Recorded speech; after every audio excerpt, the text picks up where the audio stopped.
and gentlemen, we now present George Edwards in Dr. Jekyll and Mr. Hyde.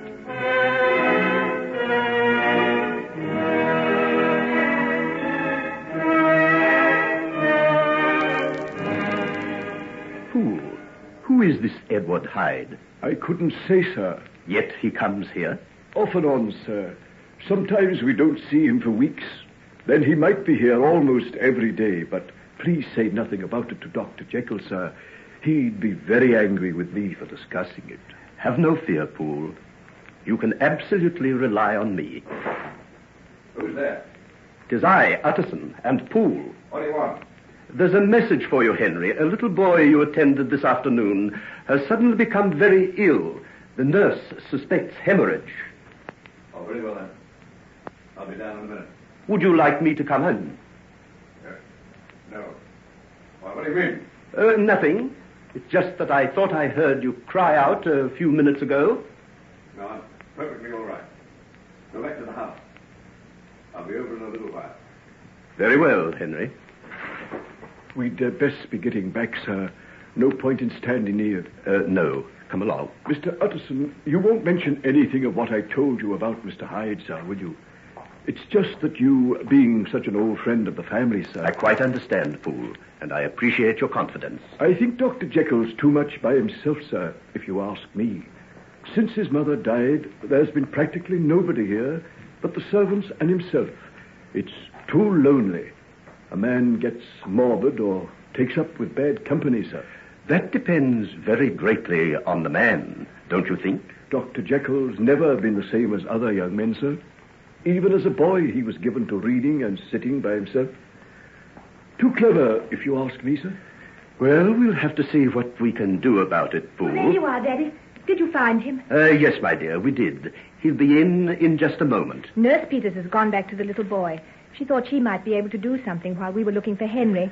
Well, I think I can hear him coming across the courtyard now, so he'll soon be on his way as well. Henry, is that you? Yes. I'm coming now. We've been looking for you every... Why, Henry, What's the matter? how pale you are. You look ill. Is anything wrong? No, nothing. Poole, have you got any coffee?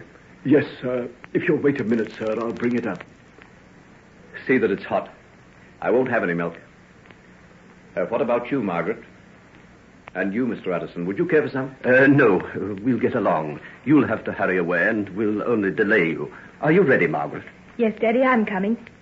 Henry, are you quite sure you're all right? Yes, dear. Yes, dear. I'm a little tired, that's all. I've been working very hard. I wish I could share your work. Be with you now when you go to that little boy. Oh, that's impossible, my dear. It may mean an immediate operation.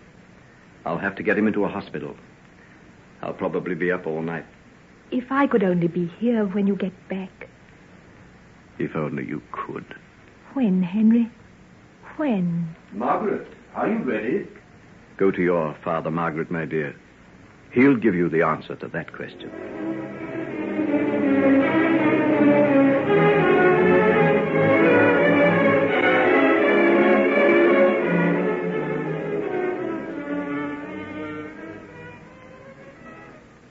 Daddy, what do you mean?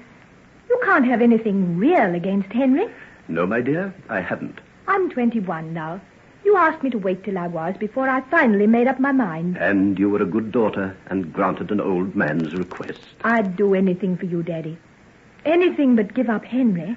And I'd do anything in the world to feel that the love you have for him is merited. Why do you say that? What has he done? Nothing that I can name.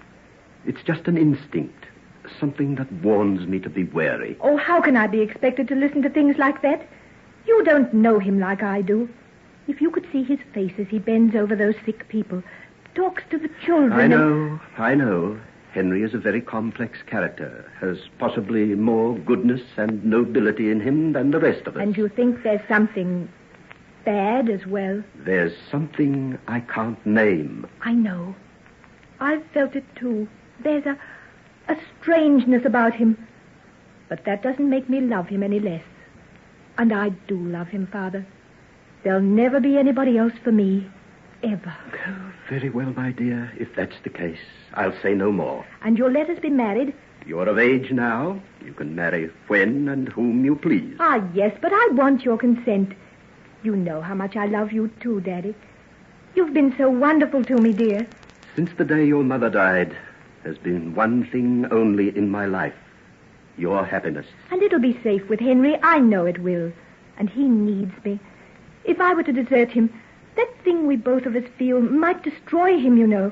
As long as it doesn't destroy you. Never. And you'll tell him you won't oppose our marriage anymore? I'll tell him. I might call in tonight. I have to pass that way after a meeting I have to attend. Oh, thank you, dearest. Thank you.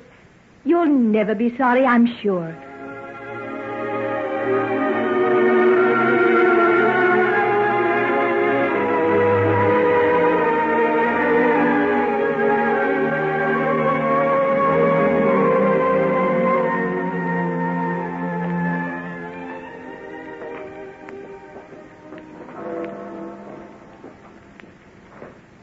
Good gracious. Is that really 12 o'clock? Yes. What no windbag the chairman is. He could have cut that report in half and told us just as much. I had intended paying a call on young Henry Jekyll on my way home, but it's far too late for that now. Oh, you might find him still up. He keeps pretty late hours. It's only a block or so away, and I pass his place, so I'll see if there's a light still burning. Do you mind if I walk with you? Find I sleep better if I take a little exercise last thing at night. Oh, yes, do come along. I'll be glad of your company. How deserted the streets are. Not a soul abroad besides ourselves. There's something a little uncanny in seeing the streets so empty, isn't there? And listen to that wind. Well, come along. Let's button up our coats and hurry along. Come down this side street. It's a shortcut, and it'll take us almost to the square where Jekyll lives. Oh, we're not alone any longer. There's someone else hurrying along home. Yes, what an odd-looking creature he is, too. Do you see the way he walks? A kind of cat-like shuffle, if such a thing were possible. Making a fair pace. Be round the corner another minute. Yes, with that heavy stick of his and the long black cloak fluttering in the wind, he looks like some weird night creature. Hardly human at all. Funny you should say that. I was just thinking the same. Good Lord, just look at that. I say, wait, what's he doing? That child that ran into him as he turned the corner. He's striking it. It's fallen under his feet. Look. Oh, come quickly. He'll have it killed.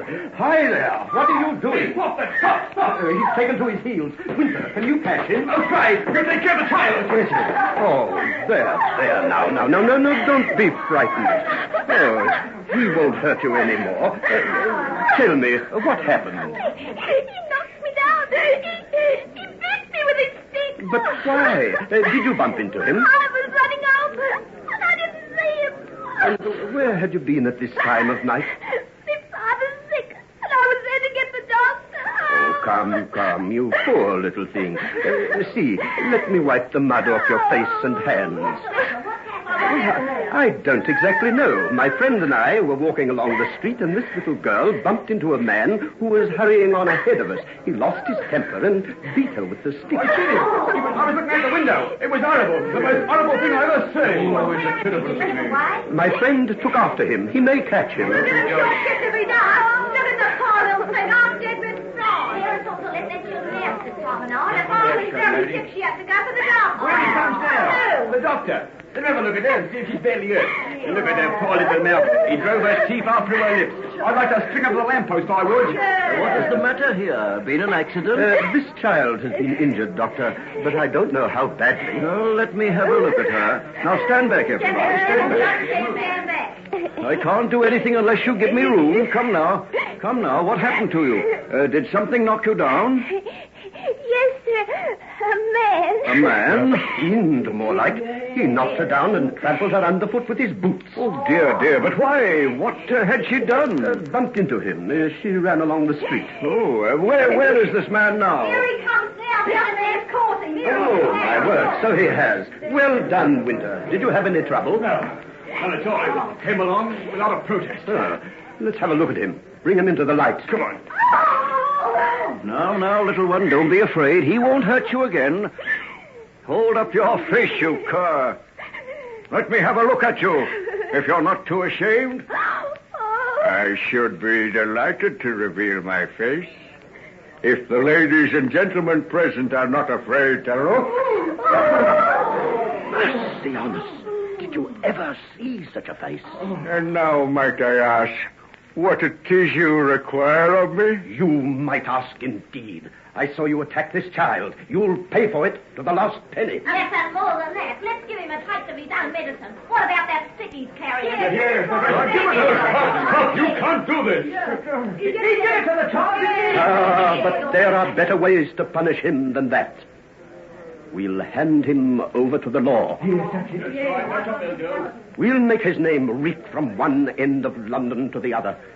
If he has any friends or any credit, we'll see that he loses them. Yes. He'll carry the brand of this night's work to the end of his days.